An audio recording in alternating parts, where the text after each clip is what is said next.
Very good afternoon, colleagues and friends.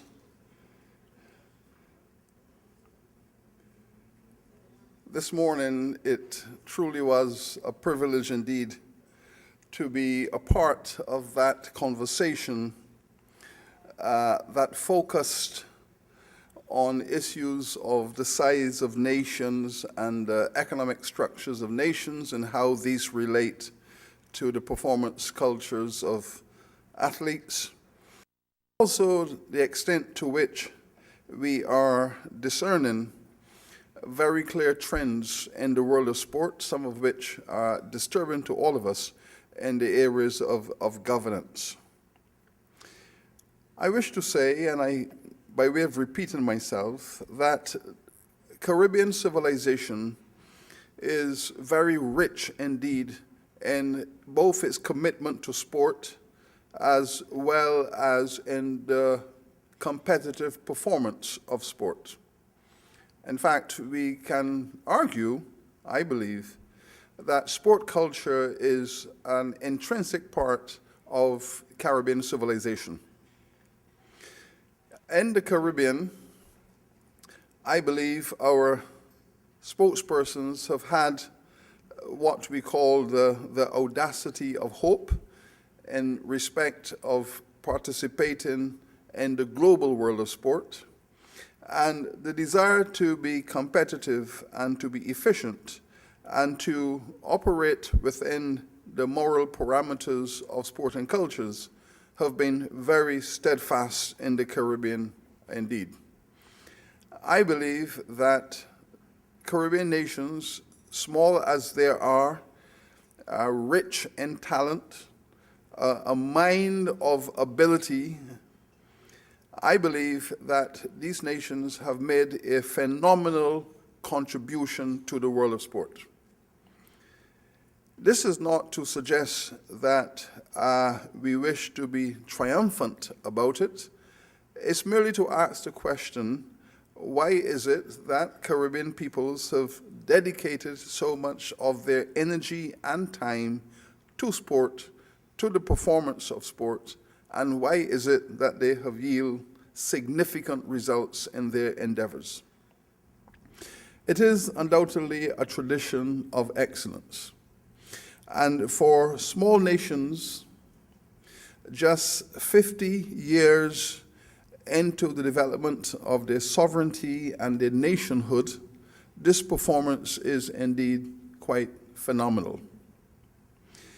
All persons involved in the development of the Caribbean nations, that is the nation building project, have focused on sport as an arena in which the success of nationhood can be evaluated.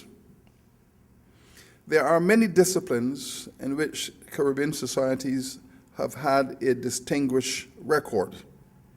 The question is, how do we explain all of this? Is this phenomenal, or is it indeed nothing more than the logical returns on a significant investment?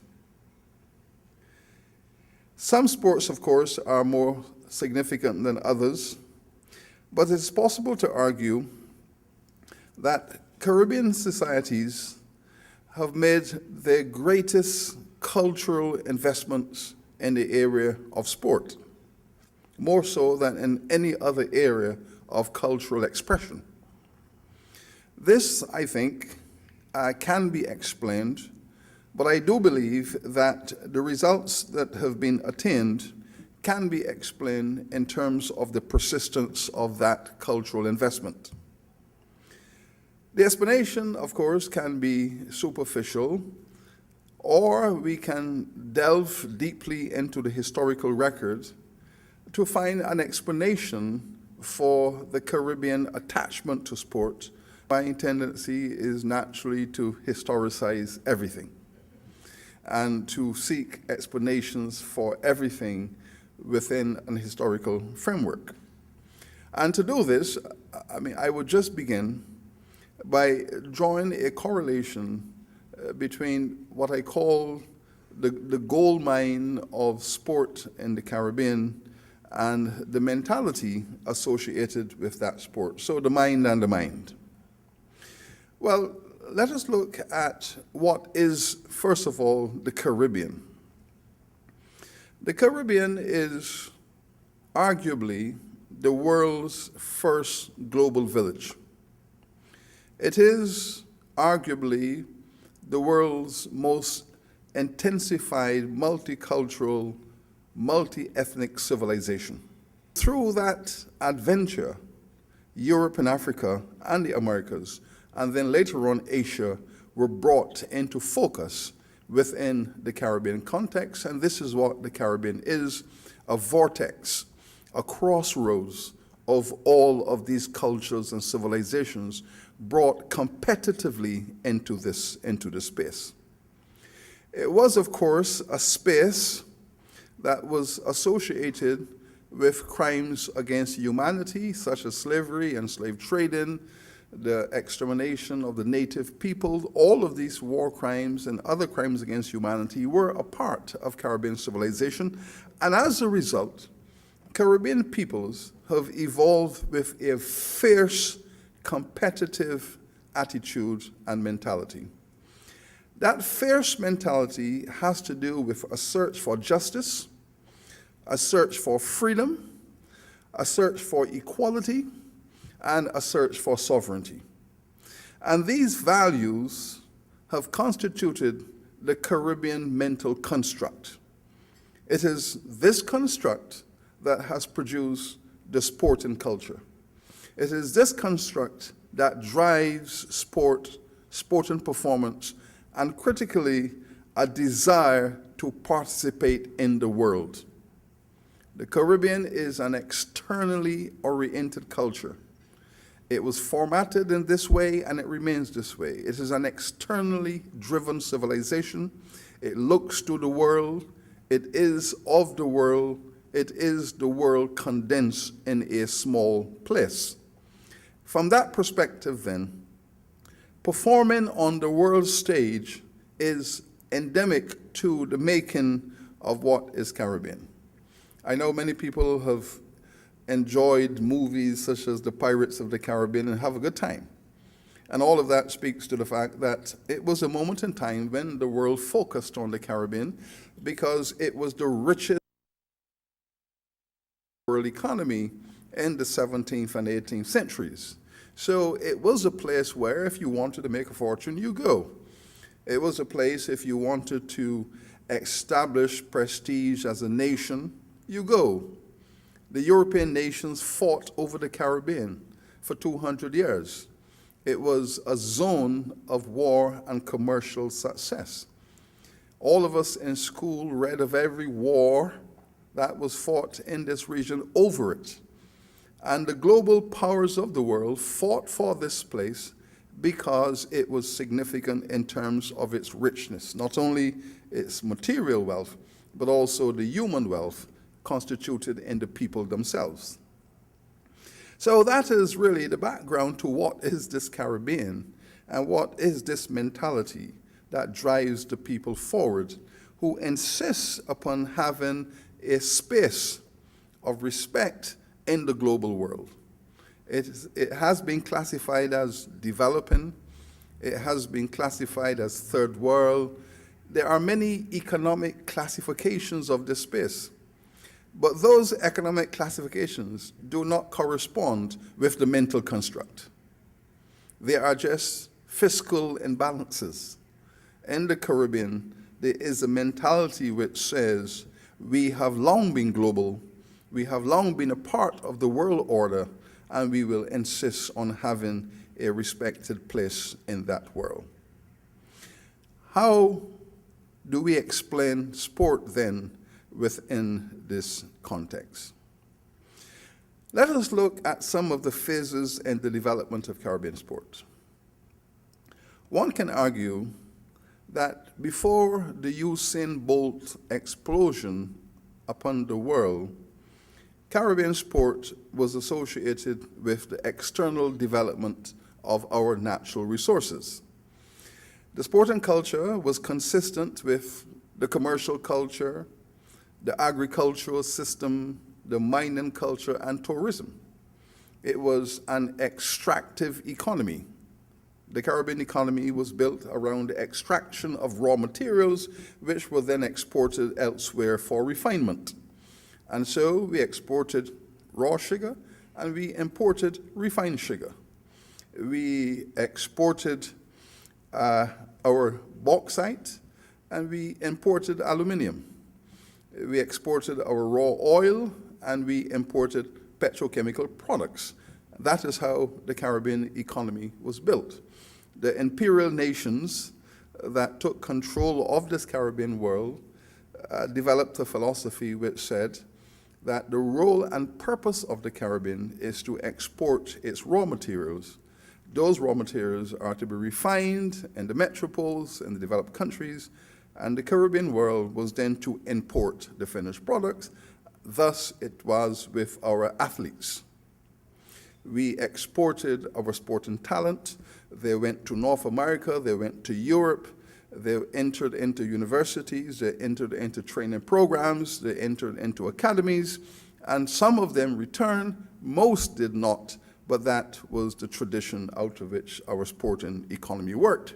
It was consistent with the economic structure generally found in other areas of economic life. And so we looked externally for the refinement of our natural talent.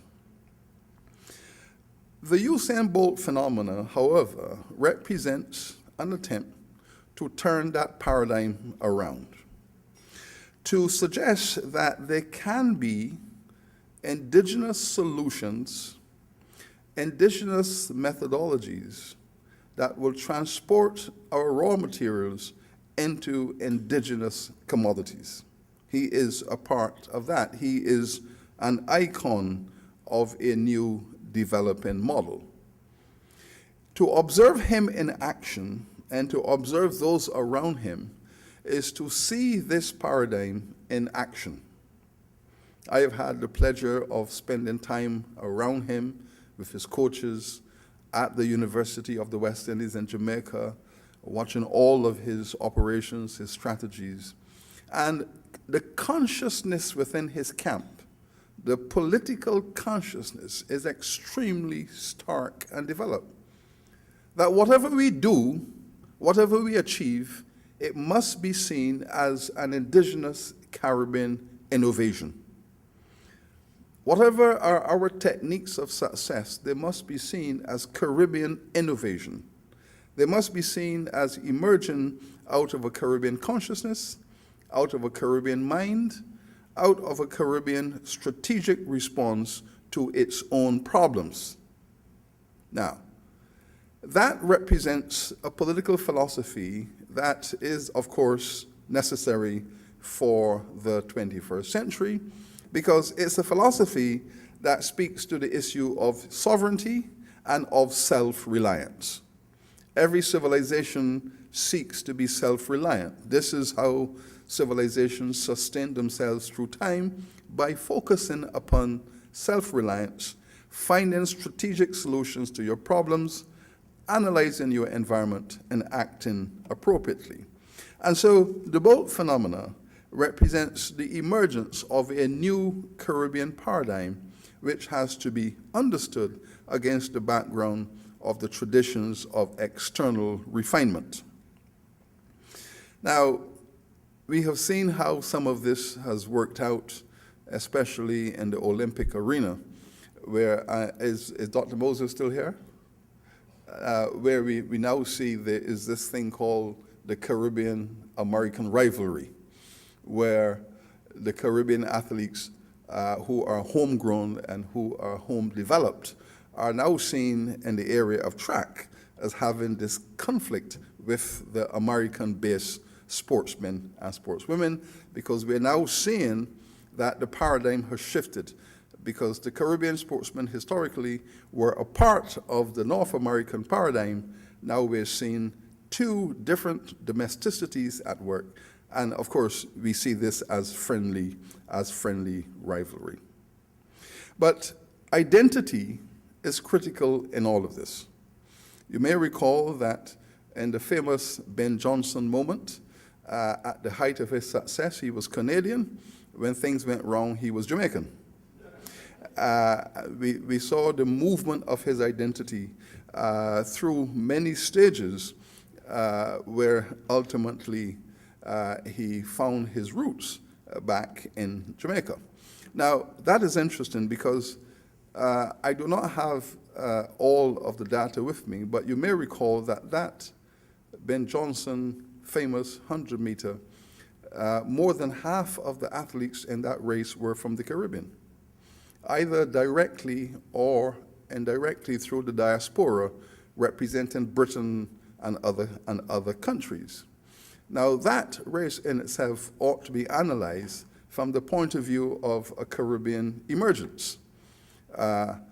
Some of you here might very well know how many Caribbean persons were in that final. And it'd be interesting to observe, but if I hazard a guess, I would think maybe 5 or 6 of them were in there representing many countries. But it was a significant moment for the Caribbean and its diaspora. But therein, and there followed the politics of the situation. The boat phenomena then represents what you might very well describe as the Caribbean nations, or the Caribbean nation culturally taking a stance. Taking a stance against historical models that insisted upon the refinement of its best outside of its space. This calls into question, of course, the importance of universities in this Caribbean. The role of universities in the Caribbean, especially in the area of sport. Now, if we look at how this region has developed economically in the last 50 years, at the levels at which it has competed, the Caribbean competed globally at the level of price in the first instance. Thus, our tourism product was competitive globally at a price level. Our agricultural products, our mining products were competitive at a pricing level, and that brought value back to the Caribbean developed. In the second level, second phase, the Caribbean competed at the level of quality. And many of the products we exported were able to compete in the global market at the level of quality, and this brought tremendous development back to the Caribbean. Thus, in 40 to 50 years of independence, these colonies grew from being very backward outposts of the world system into developing nations with a high standard of living. This must be understood because it's very important. You do not take colonies and transform them into sustainable nations in short time without tremendous competitive advantages. And this is what the Caribbean has achieved at the levels of price and quality. However, where the Caribbean world is today not competing is at the level of innovation and the research that drives innovation. This is where the Caribbean seemed to have gone into a cul-de-sac. And so the fact that we have not had economic growth in most parts of this region in the last 20 years, and I know that we speak of the world recession and what has happened since 2007-8, but if you look at the economic history of the region, we were in recession long before the world recession kicked in. If you take Jamaica, which is our largest society in terms of population and so on, the English-speaking part of this region, Jamaica is still struggling to get back to 1975 production levels.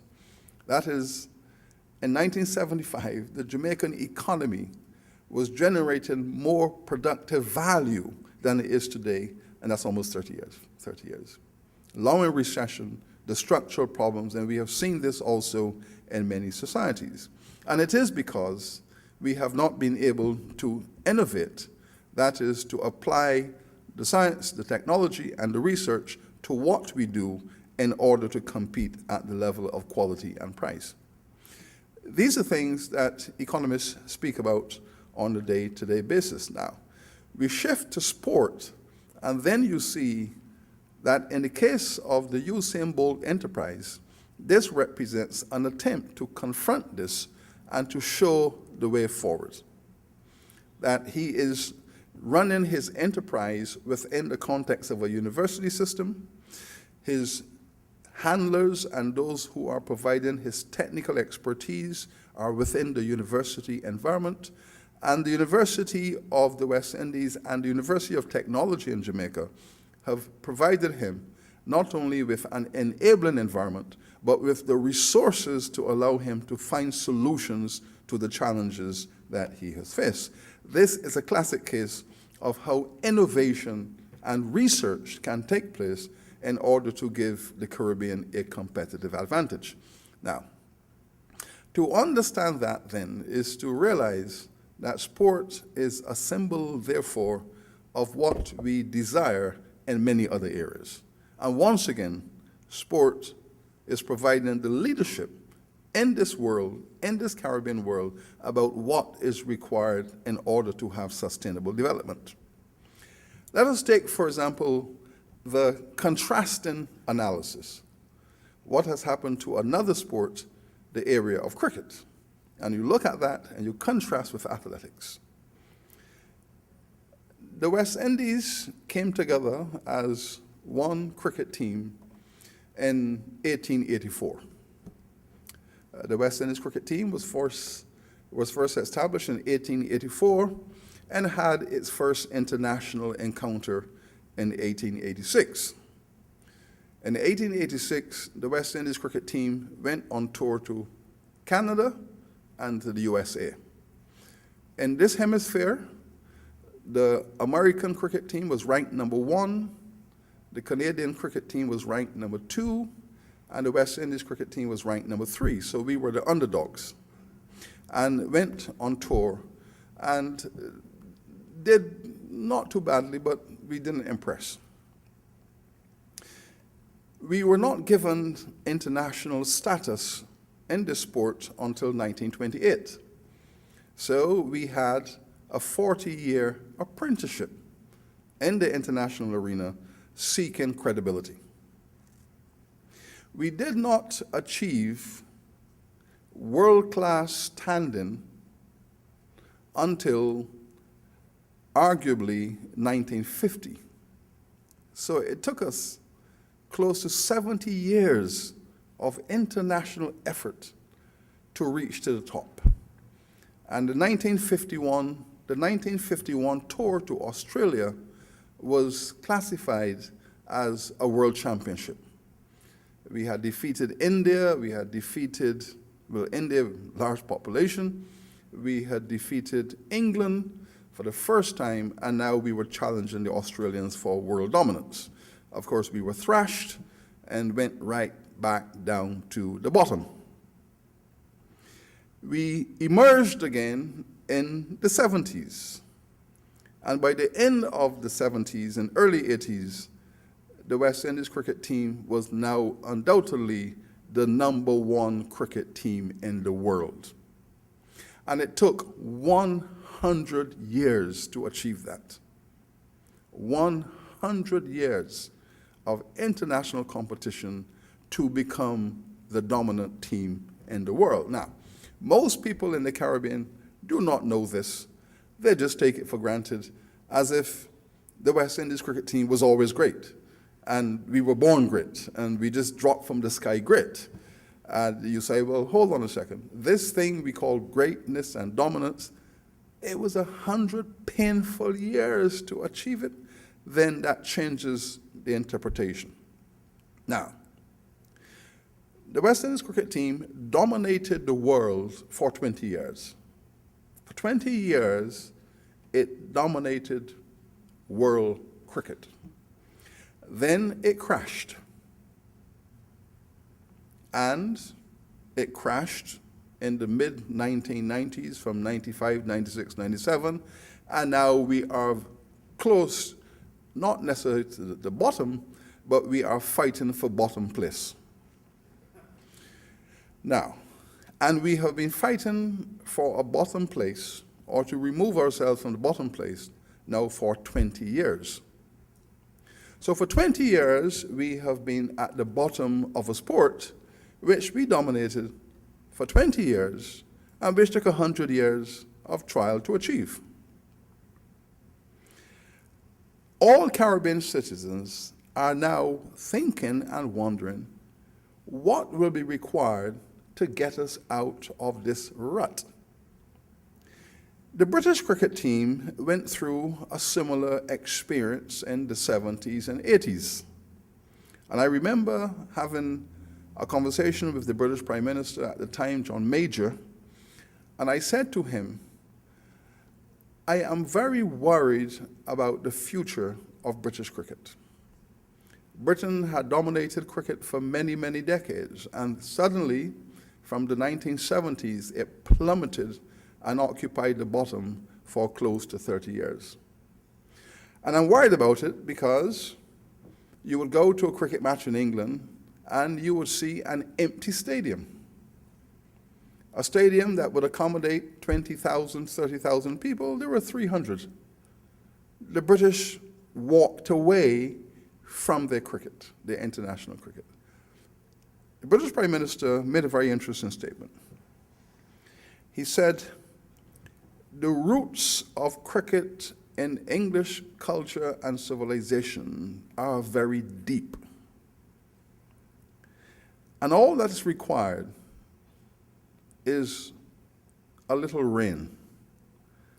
And with a little rain, you will see the fertility of this operation flourishing again. A little rain, he said, plus the formulation of a strategic response built in the university system of cricket academies. Well, and he was absolutely correct. Within 6 to 7 years, Britain moved from the bottom to the top of world cricket. And it was a strategic response driven by the functions of the private sector investing, state policy, universities engage in training and education, and ultimately the support of public opinion. You might very well say then, how is it that sport performance is so responsive to strategic planning? How is it that you could put together a highly developed strategic plan and transform the performance results of an operation if the roots are deep? Question is, in the Caribbean, how deep are these roots? Now, I have said 100 years of effort, but in the case of Britain, they were playing the sport for 600 years. Well, 600 years and 100 years are quite different, but maybe 100 years, the roots are deep enough. But we need to explain all of this. And here are some small little details that speak to the role of the national mentality, the role of culture, and the role of civilization. The West Indies under-19 cricket team is one of the finest cricket teams in the world. The under-19 West Indies team regularly defeats Australia, and it defeats England and India. The same West Indies under-19 team that defeats its international competitors, 5 years on, those same youngsters are thrashed by England, Australia, and India. Question is, if you are defeating someone at 19, why are they defeating you at 24? This is the issue which is now facing Caribbean societies. Teams that we are defeating as teenagers are defeating us as adults. Something is taking place between the ages of 19 and 23. Other societies are putting their strategies, their plans, their professional coaching, their guidance, their systems, and they're moving that talent to a higher level. In the Caribbean, our talent is falling. It emerges, it collapses. Therein lies an interesting challenge for persons involved in sports management. Let me give you an example of how this kind of circumstance can be turned around. I became the principal of a University of the West Indies campus in 2002 in Barbados. In Barbados, the university's cricket team, the students' team, did not perform or did not compete in the Premier Division. It competed in a second-tiered division. I was able to approach the cricket authorities in Barbados and say to them, we have developed at the university a strategic plan to produce super cricketers.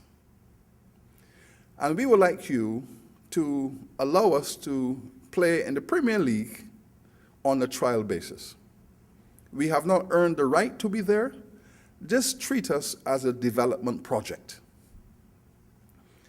The Barbados Cricket Association agreed that the university's cricket team should play in the Premier League as a development team on a trial basis. This is a Premier League competition that is over 100 years old. This is a league that has produced most of the great West Indian cricketers in the last 100 years. It's a very prestigious Premier League. Our students got to the final in the first year. Our students won the competition in the second year and have won it for 5 consecutive years, an unprecedented achievement for any club in the history of Barbados cricket. Not only did they win the Premier League in the 4-day competition, they won the Premier League in the 50-over competition, and they won the Premier League in the 2020 competition. So that the university's cricket team is now undoubtedly the supreme cricket team in Barbados. Simply because the university came up with a strategy to produce brilliant young cricketers.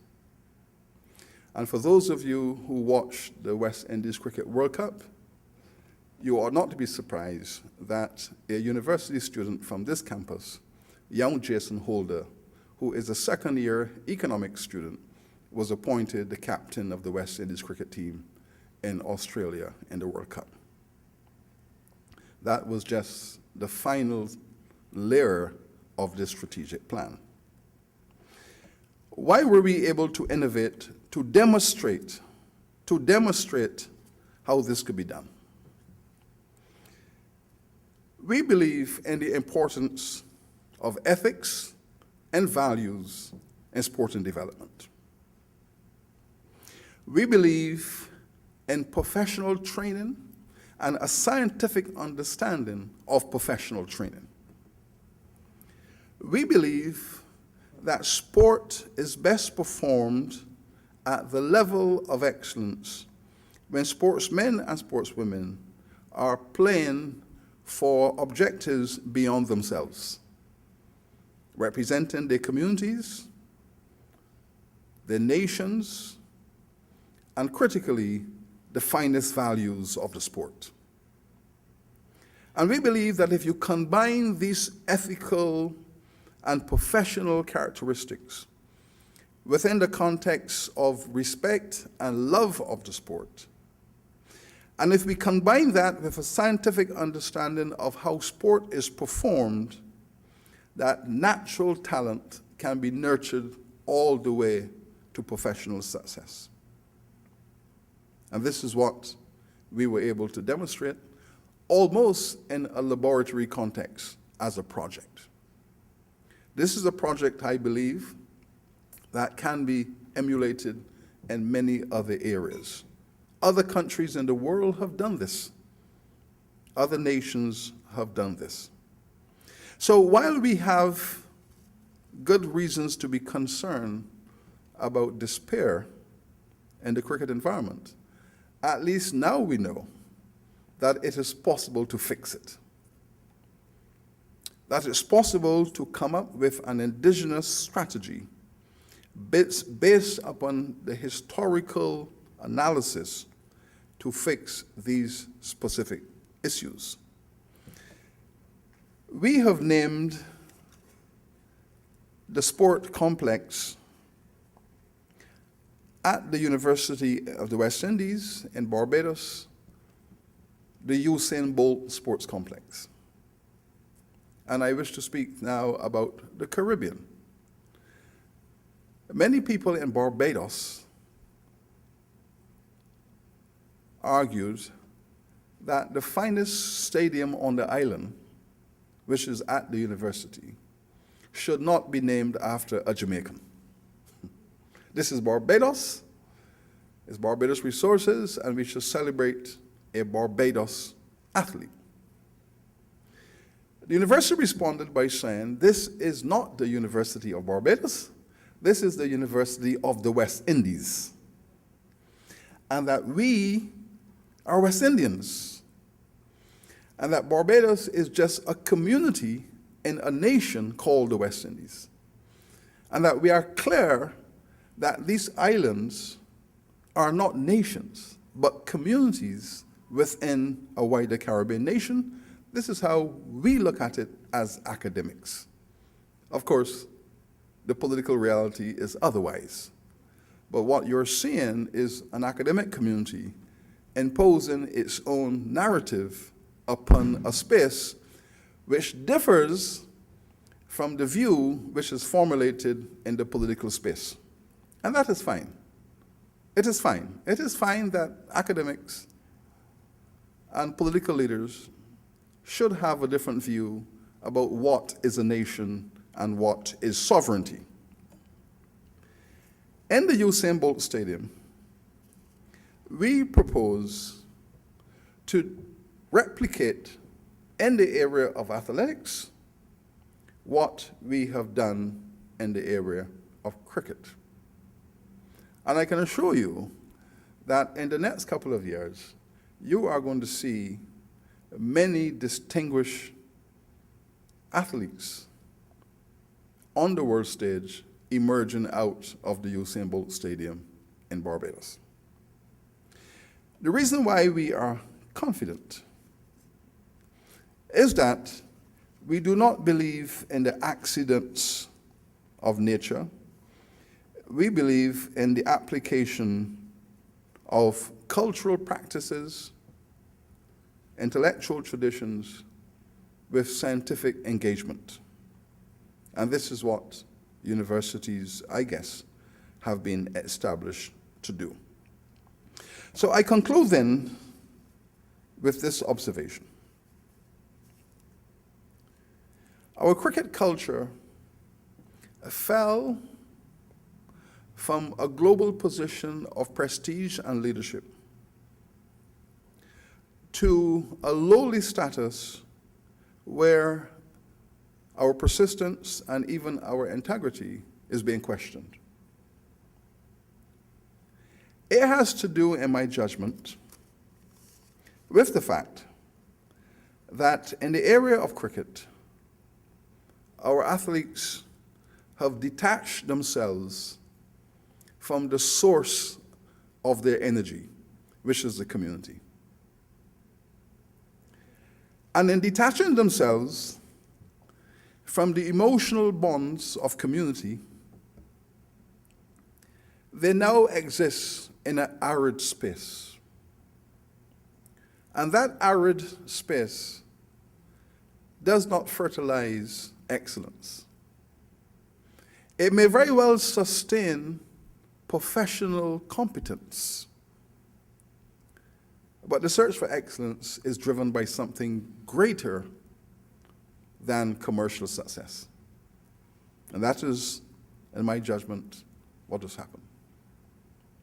We now occupy a position in the world of cricket where our most distinguished players often choose not to represent their nation, their communities, but to pursue their singular interests. And it seems that the Caribbean world, because of its weakened nationalism, is the only part of the cricketing world where a citizen can reject his nation and continue to be respected as a citizen. This is a very interesting development.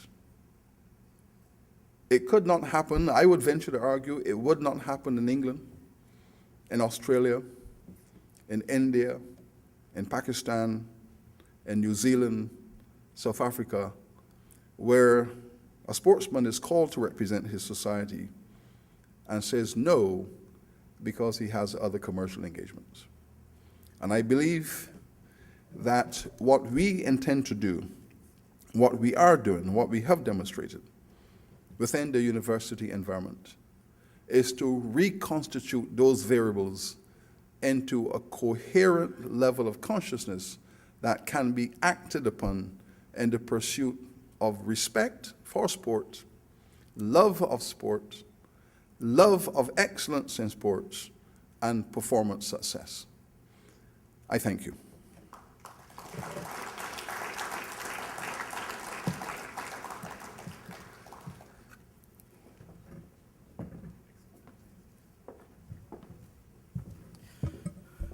Thank you very much, Sir Hilary Beckles, ladies and gentlemen, for that excellent, thought-provoking presentation of the richness of the Caribbean sport, managing the mind and mine. And I guess the challenge for cricket administrators, I know we have the CEO of the cricket board here with us, is how do we coax our players out of that arid space, as Sir Hilary put it.